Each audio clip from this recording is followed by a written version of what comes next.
Hey everyone, just happy to announce that Haven Cottage Event Center is opening in late spring of this year in McKinney. Haven Cottage is an event center for small to medium-sized occasions in a country setting minutes away from the city. Use the facility for a conference, art exhibition, and multi-purpose meetings, or just celebrate your family's joyous events exactly how you want to. Everything you need to know to get in touch with them is all in the description, okay? Email, phone, alright? Check them out, see what's up, maybe reserve something, who knows, whatever it is, check it out. Alright, enjoy the episode. Podcast, one more podcast. One more podcast. Alright, well, welcome back to the One More Podcast. I am here, very special event here. I am with the most gracious host of them all, Rabbi Yogi. I'm really glad that you're here with me today. Really, I know I kind of explained a little bit of what I was going to do for you tonight, but mostly I'm going to be attacking you with questions. That's really it. I'm going to ask a bunch of questions, and, you know, I'm not known to start off light. We're going to go hard-hitting right immediately. Okay. Okay, before we do that, do you want to introduce yourself, say, who you're about, what's your life? Sure. All right. My name is Rabbi Yogi Rapkin. I am the outreach director here at Data of Plano. So we are an outreach synagogue in the sense that we have a traditional synagogue where we have members, families, specifically a lot of families who live near the synagogue here in walking distance. Mm-hmm. I would say we're around 40% or maybe even less, maybe 35% Shomer Shabbos, keeping Sabbath observant, and around 65% not. Mm-hmm. Did I do the math right? I'm not sure, but 65 and 35. That works. Okay, that was my weakest subject. That's why I became a rabbi. And then we also have this other component where we're an outreach center where we teach classes, reach out to Jewish people throughout the Metroplex, try to get them engaged in Jewish learning. Mm-hmm. And so we sort of are two-pronged. We have a traditional synagogue, and then we have sort of an outreach arm of trying to just educate Jewish people. Okay. Yeah, wherever they are. Trying to find them all. Yeah. Trying to collect them all into the whole exactly. data. Try to educate people. We feel like Judaism has so much to offer, and there's so much wisdom there. Mm-hmm. I was just telling somebody actually yesterday, we live in a world with so much information and so little wisdom, and I think that's really what we're trying to do is to be. People are so inundated with so much information, whether it's news or the most recent dancing squirrel video, right, or whatever it might be. And we're trying to help them sift through that and find that there is real deep wisdom out there that's available, that can really improve your life. And, and that's what we're trying to do here. Yeah. Obviously with a special Jewish twist. Well, sure. Of course. I mean, Jews always got to stick their faces and everything. So, the point that you said about the information and wisdom, I've heard it similarly spun as like information knowledge and stuff like that. And so I vibe with that a lot just because it makes sense. It's like you look at it in a statistical data analysis point of view. Well, you can have a bunch of data and numbers and figures and whatever. Well, you're not going to be able to make sense of any of it. And that's not what real, knowledge is just, it's numbers. It's points on a board. So what you do with it is, how you can make that knowledge. So, jumping into it, I mean, go for it. Okay. All right. It's weird because, I don't think I've ever really done kind of a formal interview before, but here we go. Okay, so there is a God. There. Boom, done. All right, guys, we're done. It's over. Number one. It's done. That was all we were trying to ask for, and it is over.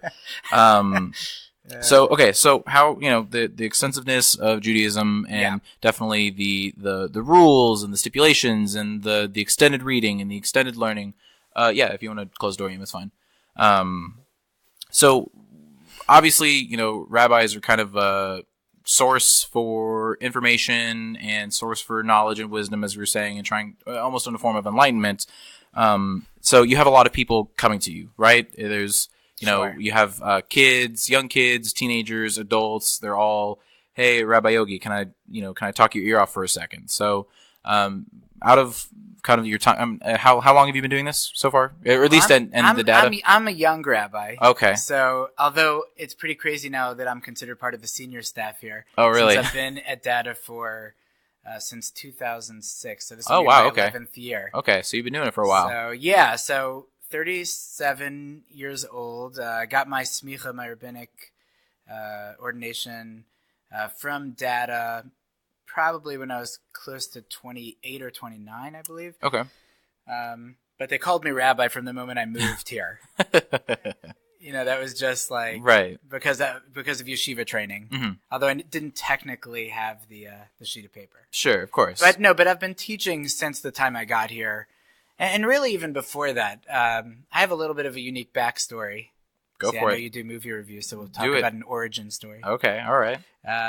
So I grew up as I would say a traditional conservative Jew, not conservative with a political bent. Sure, of course. But more small c. In the religious sense. The religious sense. So in the sense that, we're very proud to be Jewish, went to Jewish day school,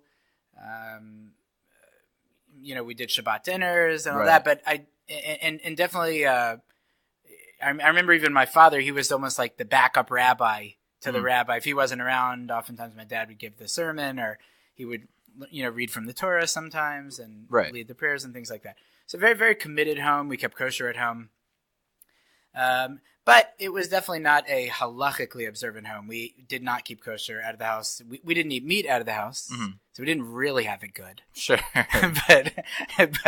but we did, we would eat dairy out, and we drove to synagogue and things like that. And when I was around 16 or so, I started making the shift and started becoming more observant, eventually becoming fully Shomer Shabbos. I remember going out to my last restaurant that I ate at. I call it the Last Supper.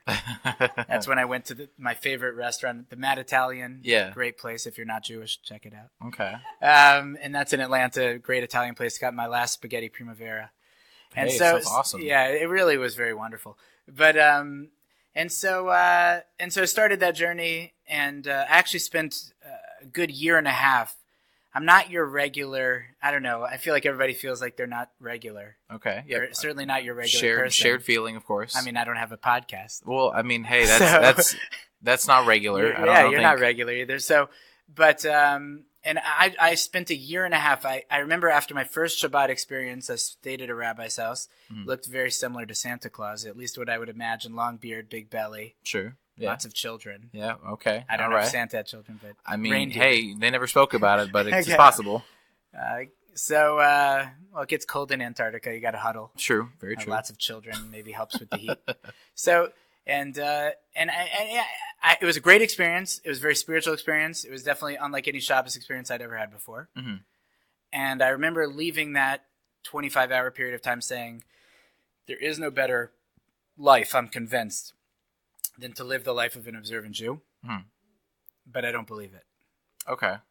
Meaning to say, I can't do this if I don't believe that it is authentic, or if I don't believe that the Torah, if I can, I'm not convinced of the divinity of the Torah, and therefore it could be the greatest system, but I can't do it if I just feel like somebody happened upon a really great system. Right. And even if it was a great system, part of what makes it so special is the fact that you buy into it and therefore throw yourself into it and all of your energies. Right. And I couldn't do that. One thing we definitely grew up with was a very, very strong sense of being honest with yourself. Don't be intellectually dishonest. That was a very, very big thing in our home. And so I think because of that, my training, so to speak, was I can't do this if I don't buy it. Sure. And so I spent a good year and a half researching Divinity of Torah. Almost wrote a book on it until I found a better book. Oh, okay. By Lawrence Kellerman. I think it was a PhD at Harvard where he was trying to disprove every religion, got to Judaism, couldn't do it, became an Orthodox rabbi. Wow, okay. It's a fascinating book, and I've read that book a number of times, and it has a lot of the ideas that I came up with on my own and discovered with my readings. And basically, once I felt convinced, I said, okay, well, let's go for this, and I want to go towards the track of being a rabbi and haven't looked back. That's awesome. Yeah, so it's a little bit of a different background, but for that reason, I think my special bent in Judaism is very different than your average rabbi. Well, so I mean, what do you mean by your average rabbi? So I mean, I don't know the life of a lot of rabbis, so I don't know. I guess you being You're not hanging out with a lot of us. I'm unfortunately not hanging out with a lot of rabbis. So, all right, we're gonna take a break real quick, and we'll be right back. Okay. By the way, we are back now. It is, I don't know, half an hour later, 20 hours later. Welcome. So there's your first introduction to life as a rabbi. You plan something and then you get pulled out. And it just takes a long time. So that's part of life, yeah. All right, so we were talking about your life story, origin story. Yeah. I think. Oh, go ahead. Yeah, well, I was just saying, I think because of that unique sort of background, most of the questions that I get from people as it relates to, what life or Judaism or whatever it might be that they're asking me, very rarely is it a question that I haven't myself contemplated for many years. I married my wife, grew up religious. And so sometimes I'll ask her, I'll be like, Shifra, what do you think about this? Are you bothered by this idea or this element of theology or this law or this restriction or this obligation? She's like, I never thought about it. It's just something I always did. And I think because of the fact that I didn't always do, I approach Judaism, I think, almost like an outsider. Obviously, I grew up Jewish, but I'm saying I approach Torah with, I think, a very fresh set of eyes, a very curious mind, as well as a skeptical mind. Sure. And so I appreciate, you said, let's get right to the heart of things and let's just get into it. So I appreciate people that have questions. It's funny. I was telling somebody recently, I don't mind a person who comes to me and says, I think I'm an atheist and here's my reasons why, and let's talk about it. I'm like, great. Okay, you've thought about this. Let's talk about it. Let's compare notes. But I have very little patience for a person who says, I just don't care. Okay. So complacency and stuff like that. Yeah, I mean, to me, that kind of, the question about God is really the question of what's the purpose of life. Is there purpose to life? And so if a person has thought about it and they've come to a certain conclusion, whether it's my conclusion or not, at least I have respect for the fact that they've considered it. And then we can hash it out. If they're an open person, I'm willing to consider ideas that they may have, and hopefully they'll consider ideas that I may have. And I have great respect for that. Or people who come and say, I, hate Orthodox Jews because they stone women or whatever they might think happens. I'm like, well, okay. Is that a statement or a question? I can answer questions. I can't answer statements. Right. And I'm happy to answer questions. And so, I have a great respect for people that are critical and thinking.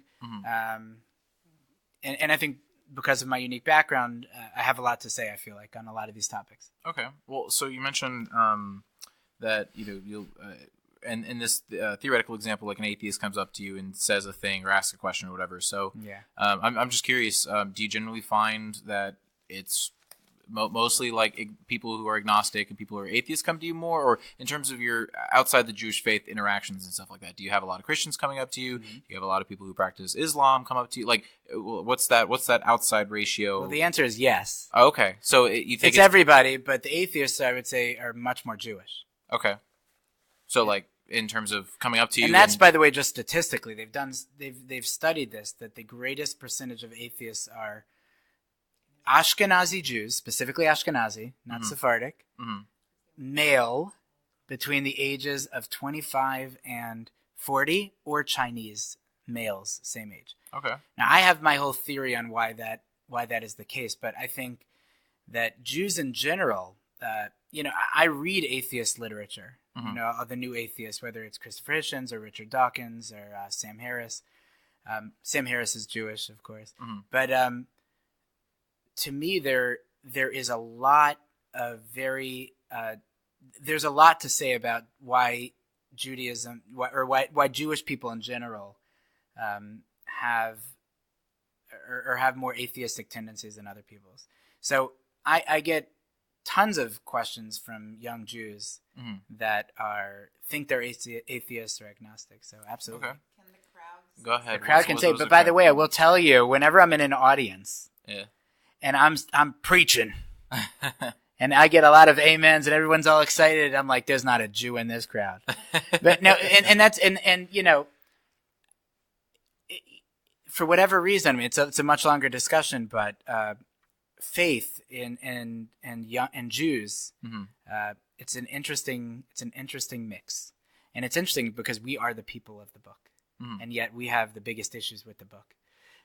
So that's a we could do a whole podcast just on that one topic. But so what's the question from the audience? I want to know why Jewish people find their way out of God. Why do Jews find their way out of God? The belief. Yeah. Well, I'll can I answer it with like an interesting idea? Sure. There's a fascinating midrash. Are you familiar with midrash at all? No. Midrash it's almost like the oral teachings, but it's specifically non-legalistic. Okay. So there's this midrash, and I don't think it's meant literally. I think it has a very deep idea behind it. Sure. But I think it's more of a metaphor, and it says that before God gave the Jews the Torah at Sinai, he went around to all of the other nations of the world, and he said, let me see what they have to say. So he goes to Edom, which is Rome, and he says, okay, Rome, would you like the Torah? And they say, well, what does it say in it? You can't sign a contract without reading the fine print. And God says, well, it says, thou shalt not murder. They said, murder? What are you talking about? I mean, Russell Crowe, Gladiator. Mm-hmm. Come on, this is us. This is what we do. Yeah.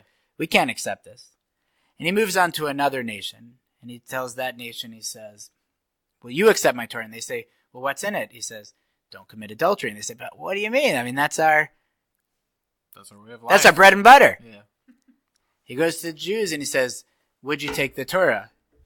They say, how much? And God says, it's free. They say, well, take 2. No, that's a joke. But so he goes to the Jews. The Midrash goes on and talks about God offering it to each nation and God knowing, so to speak, they're each nation's Achilles heel. Mm. And he specifically points out their Achilles heel. And of course, over and over, the nations say, no, I'm not interested. Mm-hmm. And then he goes to the Jewish people, and God says, okay, Jews, would you like the Torah? And the Jews are like, okay. And God says, I'm the Lord your God. And they say, okay, great. We'll take it. Mm-hmm. And they say the famous lines, Na'aseh v'nishma, famous lines in the Torah, we'll do it and then later we'll understand it. And I saw one commentary, it was by Rabbi Abraham Twersky, and he said, it's not fair. To every single nation, when they ask what's in it, God says their Achilles heel. Mm-hmm. It's like he's setting themselves up to fail. Mm-hmm. And he goes to the Jews and says, here's the Torah, and all he says is, I'm the Lord your God. It's not fair. Like, he didn't make it hard for them. And he says, no. The Achilles Jew. Boy, talk about a Freudian slip. The Achilles heel of the Jews is, I am the Lord your God. Mm. In other words, faith is the Achilles heel of the Jew. Maybe it's because of the fact that we're an intellectual people. We've always been a people. Part of being a people of the book is we are a people of the mind. Mm. And so our crimes generally, when Jews go to jail, although there are always exceptions to the rule, are typically white-collar crimes. Mm-hmm. We do crimes with our minds, fraud, mm-hmm. Tax evasion, and in the religious sphere, lack of faith in God is, so to speak, a spiritual crime. We sin with our minds. Mm-hmm. That's where Jews. That's where we have trouble. So that's really just the tip of the iceberg. But atheism and Judaism, there's a lot to say about that. Mm. All right, well, yeah. I think that's a solid. It's a starting point. Definitely a starting point. Definitely, I feel like tonight will definitely be a lot of starting points in terms of unable to flesh out our responses, because then again we'd be here for another 6 hours, give or take. So, which is my favorite pastime, sitting for 6 hours. Oh, of course. Yeah. It's a great activity. All right. So another question I had. So I earlier, I guess pre-podcast, you were talking about some stuff that you had online and some of the videos and everything, and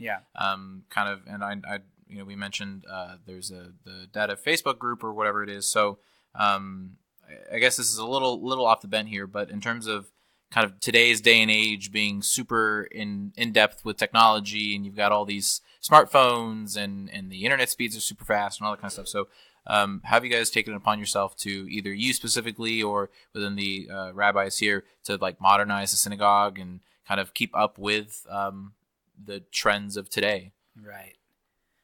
Well, I would say we're trying. Mm-hmm. That's about as best as I could put it. We do obviously have a Facebook group, and we have internet lists, and we do have constant contact, and all that regular stuff. And I've tried to we've tried to get a little bit more into it. I have a few videos online, which is called Soul Shift with Rabbi Yogi, which are these videos I made with a TV producer. And so that's one way we're trying to sort of enter the digital sphere. We're not great. We're definitely not great. I did publish a few of my classes. See, I even say the word publish. Hey, see how bad? That's good. Can you still say the word publish? You did Facebook Live. Right. On one of the classes Oh, that's right. I did do some Facebook Live. The other way I've tried to sort of enter, the modern world is, I know that for a lot of young people, they're not coming out to classes. It's just not happening. And Sure. I teach classes during the week. Very rarely do I get a millennial coming to a class. Now, I'll do a Shabbat dinner. I'll do something more interactive or experiential for sure. Classes, not so much. So I made a commitment around a year ago to start writing an article every 2 weeks. Oh, okay. And so since then, I got picked up, and I have a column in the Texas Jewish Post, which comes out every 2 weeks. That's awesome. Yeah, and I also write for the Forward. I don't know if you've heard of the Forward. It's a national Jewish paper, so I have articles in there. And then the Dallas Morning News has picked up my articles. Oh, that's awesome. Yeah. Congratulations. So the reality is, millennials do read. In fact, they read a lot. They just don't necessarily really read in the traditional sense of always reading from a book. They're reading articles online.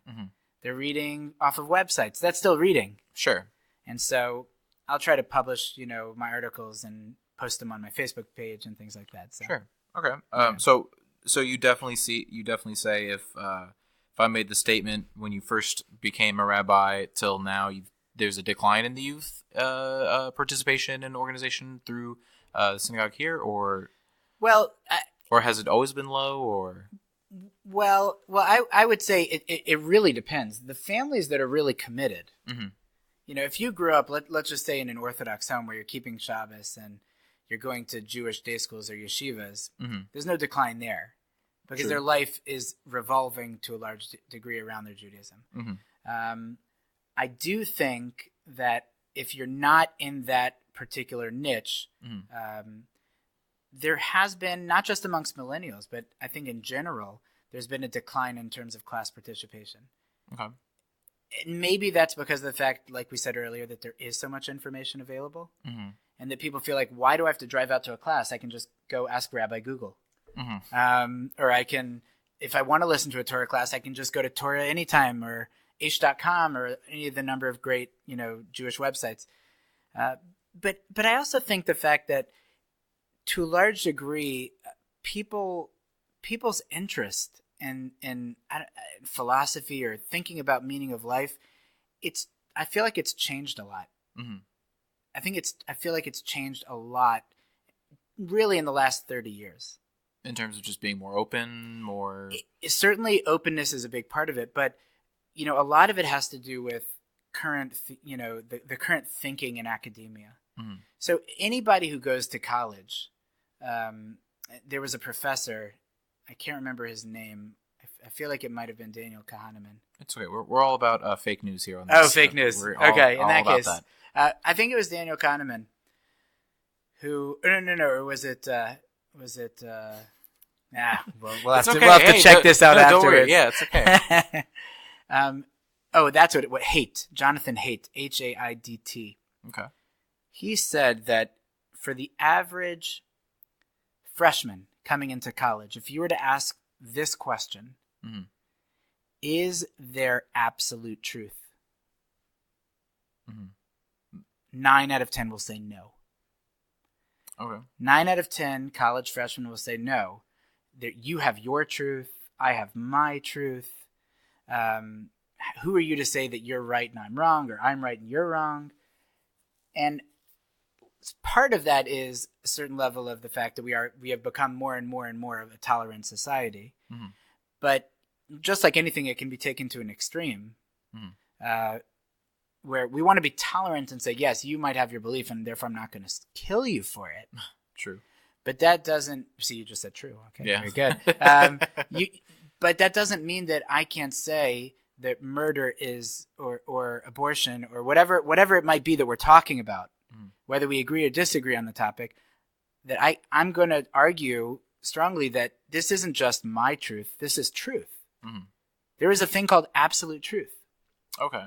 And the fact that there's been a big decline in the belief in absolute truth, I think synagogue and religious life in general is very deeply connected to the concept of truth.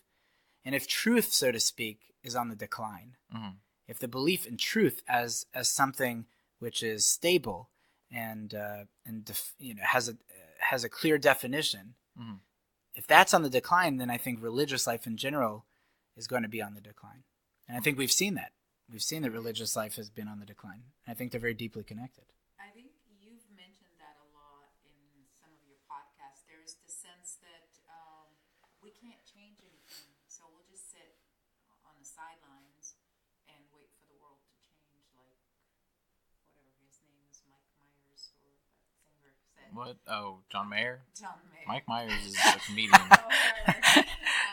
But Yeah. you mentioned the whole thing about your dilemma about how do you bring people together, or how do you bridge different opinions, or how do you do that? It's such a complex problem. It's such a dilemma. Yeah. And it's like, but it seems like in the past, generations didn't feel like it was such a major overtaking, to go out there and try to convince people. Well, there's a lot more there's a lot more polarization right now. I spoke about this with the editor of the Dallas Morning News,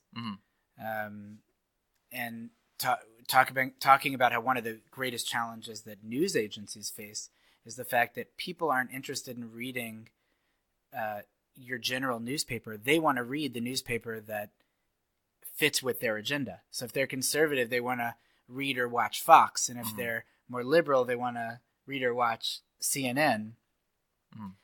There's no mingling. Right. Yeah. They rather read the editorial, and they rather have someone pat them on the back for their ideas. That's right. Rather than feeling stupid, so to speak, and say, "Oh, well, I thought this way." Well, now some guy on CNN is saying a different way. Well, now I feel like a dummy for thinking this way. Right. Or feeling threatened.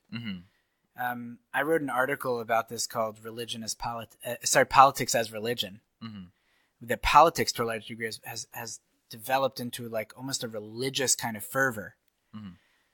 They did studies on this, that in the early 1900s, and I think every 20 years they did a new poll, it was something like 30% of families would feel bothered if their child married somebody from the opposite party. So if you were a conservative family, 30% would feel like upset or disapproving of the fact that you married a liberal or a Democrat, and vice versa. And nowadays, they did this poll, and every 10 or 20 years, I don't remember, and it kept increasing and increasing in terms of percentages, and to the point that recently it's at to 70%. Wow. 70%. That means 70% of people would disapprove if you married somebody who aligned themselves politically in a different way than your family. Which means that politics and religion, the same way we think about intermarriage and how parents would disapprove of a Jew marrying a non-Jew, or a Catholic marrying a Protestant, or whatever it might be, that's starting to seep into our political discussion. And that means to say that we are becoming more and more polarized in our beliefs. And it's funny because I'm saying how we don't believe in absolute truth, and obviously this seems to sound very much like in certain areas we do. Right. Maybe in our politics we do believe in absolute truth, but in the worlds of theology or philosophy or morality. I don't think that is the case as much. Okay. All right. Yeah. That makes sense. Yeah. I think you bring up some valid points.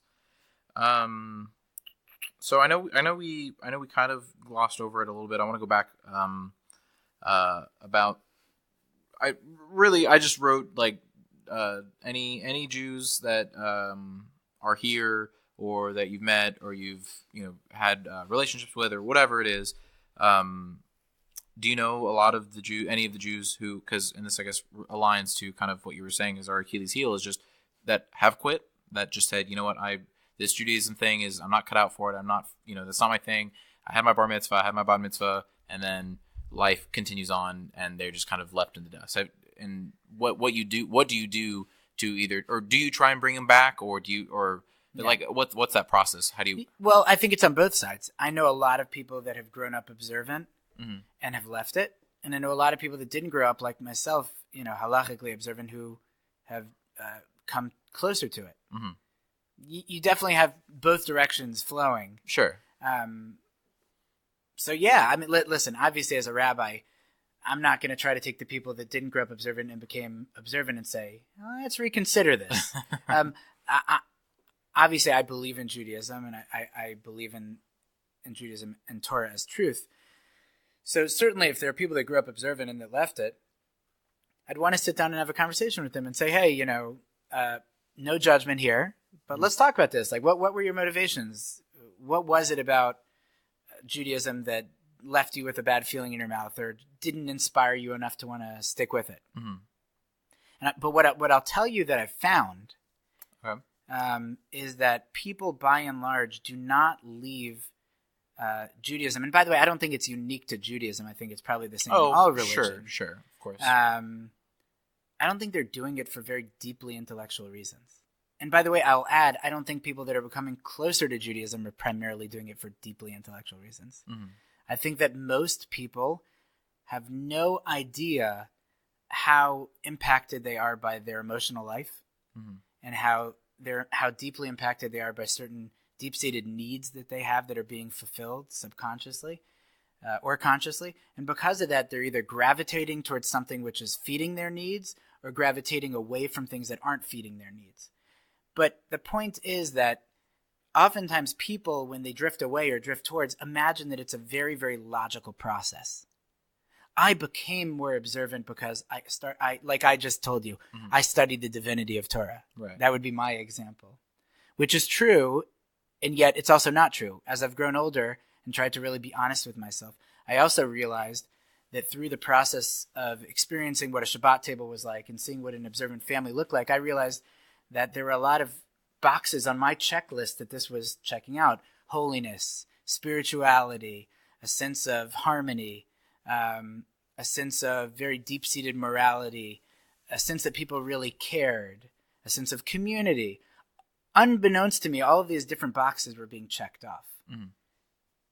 And it's for that reason that, even a few years back, I had to say, you know what? There were a lot of emotional elements at work here. I've got to go back and actually see, did I do this whole study of divinity of Torah? Was this an unbiased study? Or was it biased by my So do you boxes? Do you find yourself always not I don't want to say necessarily looking to the past, but kind of trying to, I guess lack of a better term, just kind of check yourself and just make sure that the path that you're going for is not. I wish I was. This is one area where I have great jealousy for simpletons. I question myself daily. As much as I will sit here and tell you that I believe in Torah and I believe in a God and that I've dedicated my life to that, I will tell you that there's not a day that goes by that I don't think about those topics in a very deep way, and in a way where I'm questioning myself. Am I accurate? How do I know what? The burden of, I always see the burden of proof on any decision that I've made. Just because of the fact that I made a decision at 16 doesn't mean that at 37 I have to accept it as a given. Sure. Now, I'm not trying to say that I don't believe it. Right. But what I'm trying to say is that I'm very aware of the emotional elements of man and how it impacts our decision-making process. Sure. And so the same way that I can sit here and tell you, I feel like I have had a very authentic intellectual process that led me here, I'm also now, and I wasn't when I was younger, keenly aware of all the emotional elements that were at play. Okay. And the same thing, when a person leaves Judaism, they say, well, I asked a rabbi a question and he told me we don't ask such things. Or I asked a rabbi a question and he couldn't give me a legitimate answer. And or I had this negative experience with a certain religious person. Mm-hmm. And the reality is, if you sit down and have the conversation with that person, you'll see that it always comes back to the emotional components. Okay. Very rarely, if they have a question that they didn't get answered, I'm like, all right, well, throw it at me. And usually it's something that I've heard a million times. Sure. Have a sophisticated answer, not an apologetic answer, but a real answer. And they'll say, well, that's good, but it's never going to be enough, because it really wasn't about that. It was about the fact that they had a rabbi who was mean to them. Or it was about the fact that they never really felt spiritual, and so Judaism always felt like a burden. Or they were looking for something in religion and they weren't getting it in the community where they grew up. Whatever it might be. But the point is, very rarely is it this very deep intellectual journey. It's oftentimes a big mishmash of emotion. Okay. And so, how do yeah. you, And that's true move both ways. beyond these, you say you question yourself, Yeah. you question your actions or your choices. Yeah. How do you keep those doubts and questions within your life without letting it bring you down, without letting it be on your way so much? The $1 million question. How do you stay happy? I mean, we all want to get to a place where we go, this is it. Yes, This is it but it's not yeah. there, It so, used to. most of us. I will tell you that there were years. This is, I tell you, I try to stay really real. I'm not going to give you, platitudes. Sure, of and course. I'm going to be very real with you. Of course. There were years where I felt plagued by these questions. And I felt like it destroyed me internally. It was really, really difficult. Really, really hard. But what I found is that every time I thought there was a question that, this time I found it. The question that has no answer. And eventually, either by speaking it out with people wiser than me, or sometimes I would actually, pray to God, enlighten me. And sometimes I would actually find the answer, very quickly. And sometimes just through the course of my own thinking or studying, I would come upon an answer and I'd be like, wow, that's like the most amazing answer. Not only does it take away the question, it throws the question into the ocean, deep into the ocean, and the answer is so amazing. And I had enough of those epiphanies where I said, okay, every time I've had a question and suffered for those many months, eventually I've come up with an answer which is not only something which I feel pacified by, but actually it gets added to my repertoire of teachings. It's so deep. And so you have that situation and you have that experience enough times, you say, okay, all right, you know what, Tori, you've got a track record. Right. You've got a track record that I throw questions at you, they destroy me, and then eventually I come up with an answer that's like the most amazing thing I've ever heard. Okay, from now on, when I have a question, I have to use the famous Yiddish phrase, you don't die from a question. You don't die from a question. It's okay to have a question. And I have questions today. I truly, anybody who knows me, I give classes all the time, and I always tell people, I'll have a class and I'll say, yeah, this question I thought about for 10 years. And I feel like in most of my classes, at some point, I'll say, yeah, that was a question I thought about for this many number of years. And that's all true. No, I didn't think about it 24/7. Sure, of course. It might have come up once every 3 months, but nevertheless, it adds up. But there are questions I have right now that I don't have answers to. But again, I have the track record. And I feel like the Torah has the strongest track record in terms of having sophisticated answers to difficult questions. But in the end of the day, going back to your question about what do I do with these people, whether that have left Judaism. Yeah, I forgot that was my question. Yeah. This is like one of my classes. You start somewhere, you end another. I try to have an open and honest conversation with them about what really was going on. I had a person, I sometimes will post a question on Facebook, the question of the week. Okay. And we'll get tens of answers from people all over. Mm-hmm. And I'll throw out a general question. And I remember this was a few months back. Somebody from Houston put an answer to my question and started.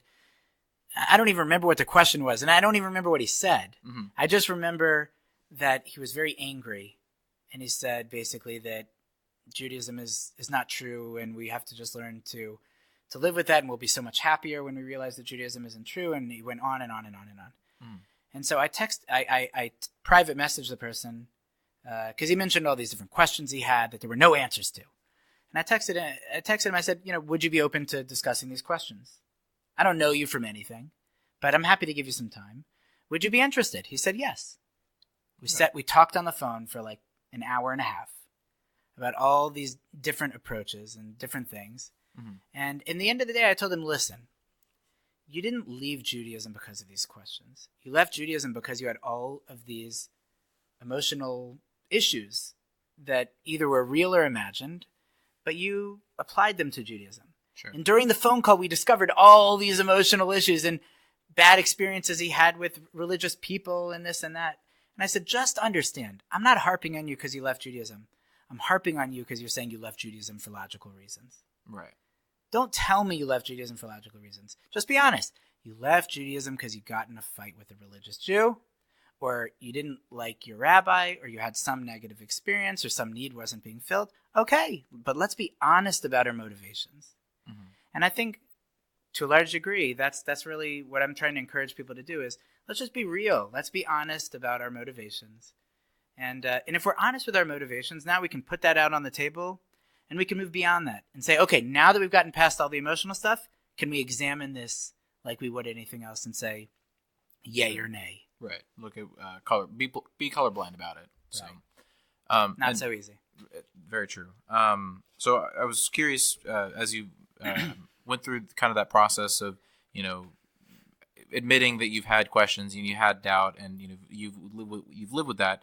I'm just more specifically, just what's that process like of going through and not necessarily purposefully finding an answer? Does accidentally finding it? Like what is that like for yourself? And do you share it with the congregation? Do you share it with others? Is it a more internal battle that you have, and then you share your experiences after, or is it like how?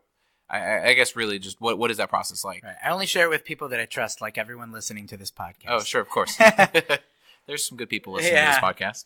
I'm generally a very, very open rabbi, mm-hmm. and I think that's part of the reason that there are certain people that are attracted to my teachings is the fact that you're not going to get what you expect to get from a rabbi. Mm. Very typical answers, sort of right, very, very much within the box. Sure. I'm very open about it. I don't think there's anything embarrassing about it. Okay. I truly feel that to be human is to be in doubt. Mm-hmm. I don't think that one can't commit to a lifestyle or anything in life, even if one has doubt. I mean, how many people get married? Do they know with 100% certainty that this is the one? Right. What about having children, taking a job? I mean, literally hundreds of decisions we make each day. Mm-hmm. What we do is we say, listen, let's weigh the options. Let's examine the evidence. And if the evidence is strong enough and the benefit high enough, we'll do it, even if there are elements of doubt. So I don't think religion needs to be any different than the way we make any other decision. Mm-hmm. Where people trick themselves is they say, well, I can't 100% know that there's a God or that Torah is true, and therefore I can't do it. That's bogus, because they do that with every big decision in their life. True. There's not a decision that we make that we have 100% clarity about. We weigh the options, we examine it, as best we can, and we proceed. Does that mean we don't have doubt? Of course we have doubt. How many? I mean, you've been married, Sabrina. You've been married before. Mm-hmm. Did you ever have doubts? Of course. And anybody who's married, who sits there and tells you, "I never doubted, I always knew," is a liar. It's just not true. Right. It's not reality. We're not prophets. Either they're a liar or they're completely out of touch with what's really going on inside. Sure. So I just encourage people, like, don't treat religion any differently than you would treat anything else. You understand the benefits of marriage, and therefore you'll proceed, with caution and with your eyes wide open.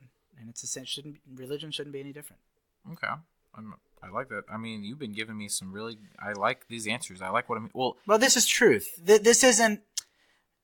And this is I don't want to assume what you're thinking, but oftentimes when people speak to a rabbi, they imagine they're just going to get your token answer. Oh, sure. That's not what I'm about. Part of my teachings is you've got to be real. You got to be real with yourself, and you got to be real with God. You got to be real in the journey, but you got to be in the journey. True. So I'm curious. Let me ask you a question. Oh, sure, go ahead. Because I want to know. I've been, like, blasting you with questions. No, I love the questions, but tell me where are you in your sort of religious journey? Oh man, okay. No, well, I mean, obviously, grew up in a Jewish household. Both parents are Jewish. I feel like for the most part, I was just kind of going through the phases with my bar mitzvah. And I went to synagogue, and you learn the religious history, and you learn the lessons and the stories and everything like that. But I mean, I'm not, again, no fault to Judaism itself, but I think for me specifically, and I'll be honest, I think it kind of got lost in the weeds for me a little bit, just because, and I can't say this for certainty, but with my experiences and what I've seen in life and the people I've met, the things I've done, the decisions I've made, the regrets I have, especially with this day and age, I just think we're so busy and we're so, and I mean, some people say that's not an excuse, and I get it. I understand, but I feel currently right now in my life, I just think there's a lot going on for me, and there's a lot that, if I'm going to carve my path through here, and if I'm going to say, and I'm going to be able to look back happy and say, you know what, I'm glad that I did this. I'm glad that I made these decisions. Unfortunately, Judaism, I mean, I'm always a Jew. That's just plain and simple. I have no shame in it. I'm not going to hide it from the world or anything like that. But for currently, unfortunately, it's just not on my top priority list right now. But I mean, do I love the high holidays? Of course. I mean, do I love spending time with a lot of my Jew friends? Sure, of course. Yeah. I mean, it's not like a skeleton in my closet that I'm trying to keep here. But, sure. I don't know. I guess that's me. But again, what do I know? I'm only 22. Right. I have only lived, a fifth of my life. Right. So. Well, can I throw something out there? Go for it. Where I think there's a big disconnect, and this is not your fault. This is really the fault of modern Jewish life, to a large degree. Sure. Synagogues have lost their spirituality. They've lost, to a large degree, their sense of community. People don't live near each other anymore. True. To a large degree, when people go to synagogue, it's either out of guilt, a few times a year. Sure. Got to pay your dues. Or it's more of like a social club. Let's get together and meet with the other Jews. But any concept that Judaism could be more than that, and not just tradition, and not just an important place to socialize with people that are similar to yourself, but that it could actually hold within it the answers that everybody is looking for. That's been lost. Meaning, if I were to tell you Judaism is just another word for the wisdom of the world, or, the best advice ever given. Sure. Okay. Or secrets to happiness. I can guarantee you, I bet you've even read a book on happiness. Have you ever read a book on happiness? I've skimmed through some. Okay. That's very millennial. He's actually not very big on. I read books. Thank you very much. No, books you do, but anything that is considered self. Self-help. I have mixed opinions about that. Okay, but the point is, I'm sure you've thought about it, talked about it. Sure, of course. So, in other words, as long as we sort of pigeonhole Judaism into the religion box, we sort of give it this bad flavor. And even if religion to you isn't a bad flavor, it's more just like, well, listen, I like being with family, I like occasionally going to synagogue and stuff like that, but that's fine. But that's very much not about your life, But if I told you, to me, that's like that is not religion. That's like canned religion. Right. That's like Campbell's soup religion. Mm-hmm. I have no interest in that religion. I have an interest in a strong, powerful, passionate, meaningful, wisdom-filled, advice-filled, secrets of the universe-filled, Judaism. And to me, when I say Judaism, that's what I mean. But I am also fully aware of the fact that my Judaism, when I say the word Judaism, is very different than the average person. They're thinking high holidays and maybe schnitzel or something, couscous and shawarma, hummus, Sure. Bubby's gefilte fish. That's all great. But the point is, if I would suggest, the reason that you haven't yet found this very deep-seated need to connect with Judaism is because you imagine Judaism as religion. Mm-hmm. You don't see Judaism as life itself. And what I would argue to you is that is what's been lost, not only with you, but for many of the young people, is the concept that Judaism is life itself. It's our life's blood. It's wisdom. If we keep this, we'll have good lives. If we keep this, we'll connect to all that's authentic and real and true, and we'll be good people. Mm-hmm. If that's the way we thought about Judaism, I think you'd be fascinated and really interested. True. Who wouldn't have time to learn about, like, if you don't make these mistakes when you're 20, you'll be happy at 60. Right. You don't want to start learning about that at 60. Yeah. You want to start learning about it 2 years old. Yeah. And so I think we need to reframe the conversation. Mm-hmm. Judaism, we need to take it out of this religious box and because it really is so much more. Mm-hmm. I think when we think about Judaism in that sense, everybody would want to make time for it. Yeah, I could see that. But now, then again, all of that is just words. Until you've had an experience with Torah where you actually see that it is what I'm saying it is, Mm-hmm. it's almost just like, well, you have to trust me. But that is the case. I mean, our grandparents, you ever think about our grandparents died when they were given the choice of the cross or the sword. Why? For gefilte fish? If you make me stop eating gefilte fish, you might as well kill me. Is that why they died? They loved schnitzel so much, or they loved 10 hours of prayers on Rosh Hashanah. They loved that so much. Oh, yeah. That they loved that so much that they're willing to die for it. The answer was they understood what Judaism was, and we don't. They knew what Judaism was, that it was something big enough that was worth dying for if you had to take it away. Mm-hmm. We don't have that sensitivity. We have lost that. Mm. And that's where that is really, to a large degree, what I'm trying to bring back and trying to educate people about is, don't give me any of this religion garbage. Let's go back and find out where our grandparents died for this. Because it was something that we need to make time for, and if we understood what it really was, we would make time for it. Sure. We just don't know what it is. Well, I agree to an extent of what you're saying there, but I don't think we've necessarily lost it. I just think it's been inundated with everything else. So it's there, and we recognize it, and we see. Because I mean, you said that, and I'm not trying to be rude here, but you said that I don't see Judaism as a religion. No, I've always sought Judaism. Do your mitzvot. Be a Jew. That is your way of life, and Yeah. I've always seen it that way. I just think I don't think it's been lost on me necessarily. It's just when you choose 3 corridors and one's dimly lit, well, sure, that might be Judaism, and it might be this most fulfilling and this most full life, I guess. The other 2 are more brightly lit, and that's where I'm going to go to. So that's the question: is why are they more brightly lit? If I were to ask you right now, tell me right now, you're 22? Mm-hmm, yeah. As a 22-year-old person, Mm-hmm. finished college, Yes. about to go to master's program, That's the plan. hopefully. Hopefully, fingers crossed. Test Okay. in February. Okay. Good luck. Thank you. Appreciate it. And works full time. Full time. What would you say your primary motivation is right now? What are your corridors that are mostly lit? Being able to be comfortable with myself and to be happy. Having, if I'm going to be honest, being financially stable to not have to worry about bills, whatever.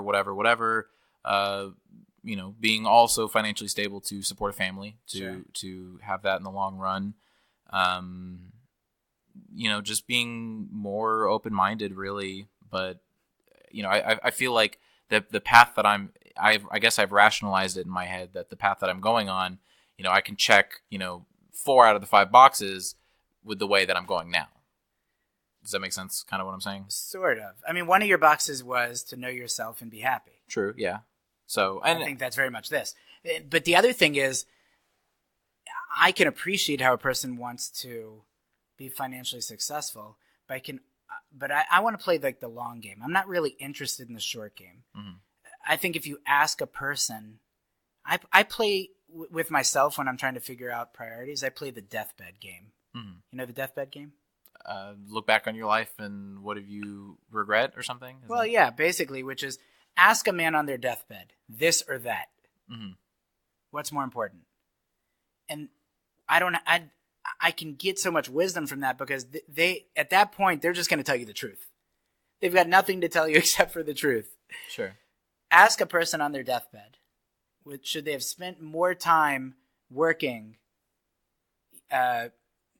pursuing financial success or whatever it might be, mm-hmm. or fill in the blanks, community, time with family, connection with God, mm-hmm. wisdom, all these different things. And you will find over and over and over the answer is always, I wish I wouldn't have worked as much. I wish I would have spent more time doing X, Y, Z. Mm-hmm. Now, I'm not saying Torah is the only thing. They'll say more time with family, more time experiencing life and not just sort of the rat race. Mm-hmm. But Torah, doing meaningful things, mm-hmm. which is part and parcel of what Judaism and Torah is about, is right up there. So I can appreciate right now how you feel like pushed, like I've got to get this done now. Mm-hmm.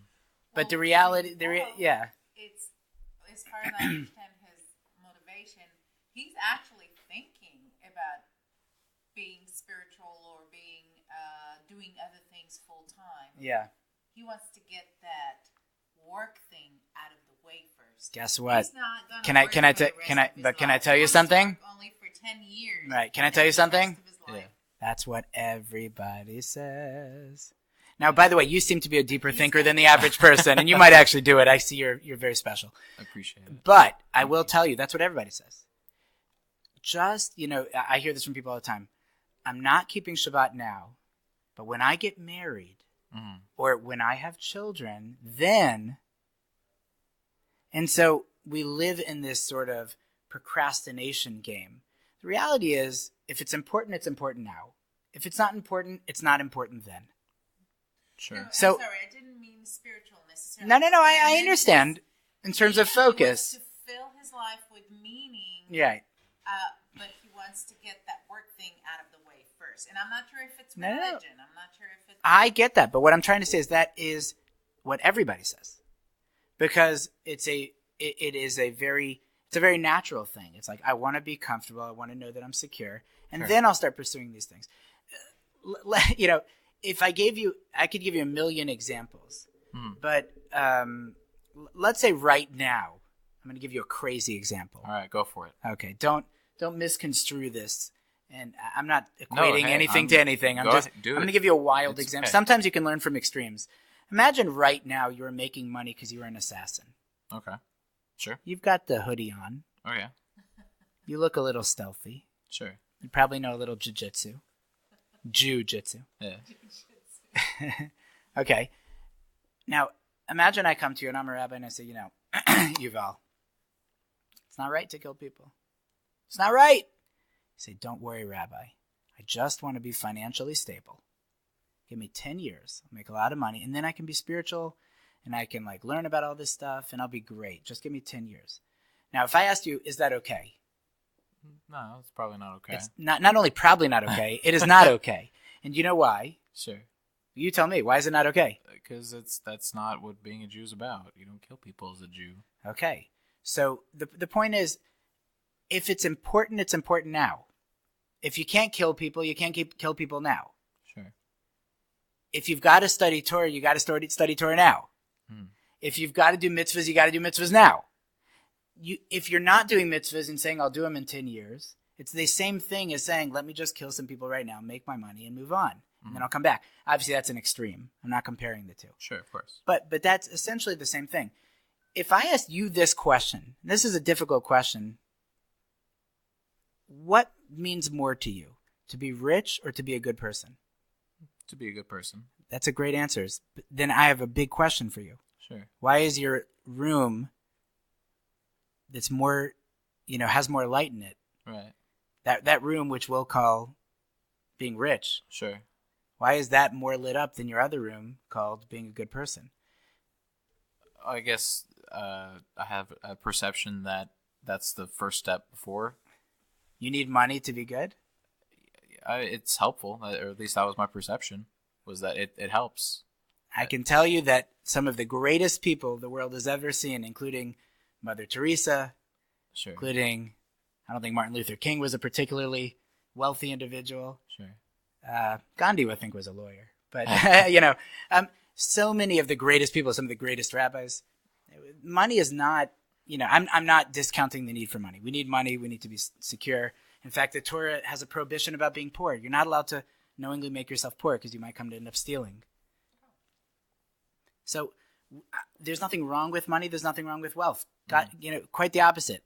God bless you with a lot of wealth so that you can do a lot of good with it and give a lot of tzedakah and charity. That being said, morality is by no means tied to wealth. Mm-hmm.